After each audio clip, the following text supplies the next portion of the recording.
Hey, it's Dan Zimmerman. Welcome to Illustrate to Educate. Don't forget to like and subscribe to support more simple and objective videos on topics that matter. Also, you can now support the channel directly with the new Super Thanks feature. Have you ever wondered why extreme politicians make it into office? In this video, we'll look at one of the main reasons this happens in our political system. First, it's important to know what a primary is.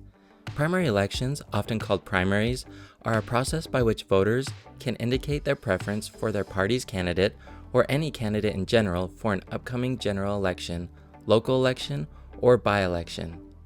Generally speaking, there are two popular types of primaries, with some variance from region to region.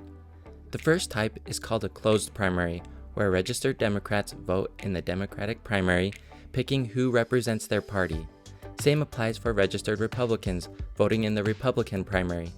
This system is labeled as closed because it's not open to just anyone who wants to vote in the primary, only those registered with the party. The other type of primary is an open primary, where the primaries are still separated by party and they are still deciding who will represent each party in the general election, but voters who are either not affiliated with a party or even voters who are affiliated with the other party are allowed to vote in the primary. There is a third type that has been gaining traction in some states called a blanket primary, or often a nonpartisan blanket primary. A nonpartisan primary is a primary election in which all candidates from the same elected office run against each other at once, regardless of the political party. In the preliminary election, the top two candidates would then go on to the general election. The interesting aspect about nonpartisan primaries is that the candidates that advance to the next round could be from the same party.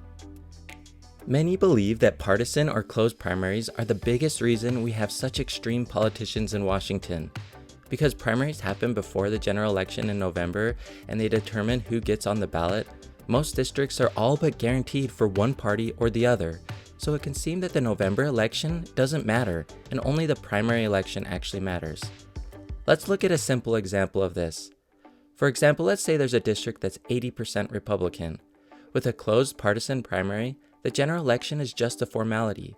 The Republican on the ticket is going to win. That means that the person who's going to win the office is decided in the Republican primary. Also remember that only Republicans can vote in the primary, and frequently less than 10% of voters vote in primaries.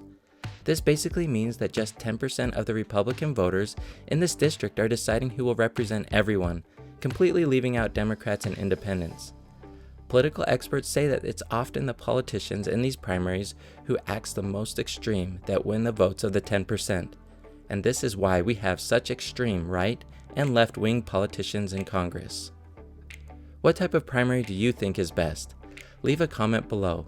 And if you enjoyed this video, please like the video and subscribe to Illustrate to Educate and check out more simple and objective videos to the right.